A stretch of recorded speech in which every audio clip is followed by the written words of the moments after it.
A lot of new faces for the Eagles, a lot of the same faces for the Panthers. Those faces will see each other here in Week 1. Hey, how are you, folks? Jason Horowitz, NFL.com's Pat Kirwan. Glad to be with you on the NFL Preview Show, presented by Tyson Anytizers.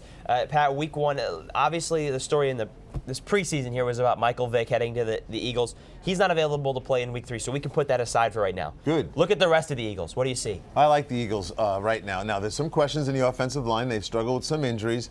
Jason Peters has not played well this summer. I think he'll be fine when the season starts. Brian Westbrook, we haven't really seen him, but Westbrook will play in this game, and you've got to go back to the rules we've had before, Jason. Where does he line up? He's got 4 alignments. Behind the quarterback, that's a run threat. Offset, it's the threat of everything. That's his most dangerous.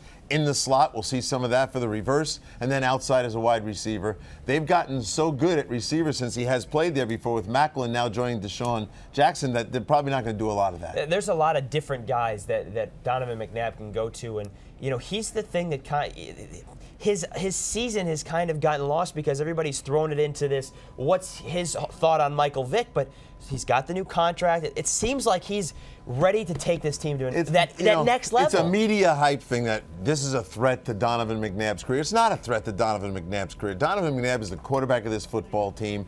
He is a terrific player. They're willing to throw the ball 35 to 40 times with him. That's Andy Reid's style. That's Marty Morningwig's style. That's not what they're going to do if Michael Vick has to play. Mike Vick needs to learn how to be the number 2 quarterback. They don't even have him for a couple weeks. LaShawn McCoy's an interesting player. Here's a guy that can sub in for Westbrook on some of the things he does. I talked to Marty Morningwig about it, and he goes, he's not ready to handle all of Brian's jobs yet. Be interesting to see if they get Michael Vick into some of those Westbrook assignments when he comes back. It's amazing. We've said we'll put this aside, and we can't put it aside because it's been such a story here in the offseason. Now, I mentioned that Carolina's got a lot of the same faces. 20 of 22 starters return from the team that won the NFC South, but a lot of those guys are banged up heading into Week 1. Well, D'Angelo Williams is not banged up, and here's a guy that had 6 touchdown runs over 30 yards. I think he's tied for the record in the National Football League. Troubling and the Eagle defense, just looking at what they did this summer. And yes, they're subbing a lot of players in, but they got themselves in a position where they let up a bunch of explosive plays. This is the kind of game, even though I think the Eagles are going to win this game, this is the kind of game D'Angelo Williams could have a very big day. The offensive line in Carolina, I was extremely impressed. Jeff Ota is ready to be a Pro Bowler. A lot of losses, though, on the defensive side of the ball with injuries. John Beeson, though, did practice on Wednesday, the star linebacker there for the Panthers. The loss, obviously, for the Eagles defense is the coordinator and Jim Johnson, who unfortunately passed away this offseason. In terms of on the field, which defense looks better in Week 1? Well, the Carolina took a gigantic shot when they lost their defensive tackle inside, and they traded for Kid Leonard out of the Cleveland Browns. He's not a great player. He's just a big body. I think they're going to struggle inside against the run because of the way they're set up. John Beeson's a run-around, great linebacker, but you need to keep people off him. Yep. I don't think they're going to be able to do that.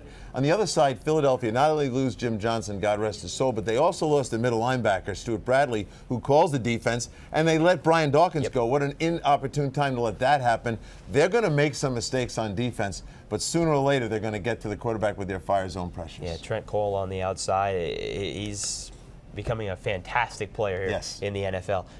Give me your winner Week 1. This is a close game, and I'm going to land up taking the Philadelphia Eagles on the road. They traditionally were a very good road team. They were not last year. They were 3-4-1 on the road, but I think they return to form with that passing game and get a win. They're also just 1-3 in their last 4 road openers, but we'll see how that plays out here in 2009. For more on this game, be sure to stay right here with CBSSports.com. That'll do it for the NFL Preview Show, presented by Tyson Anytizers, the meaty good man snack. For Pat Kirwan, I'm Jason Horowitz. Take care, folks.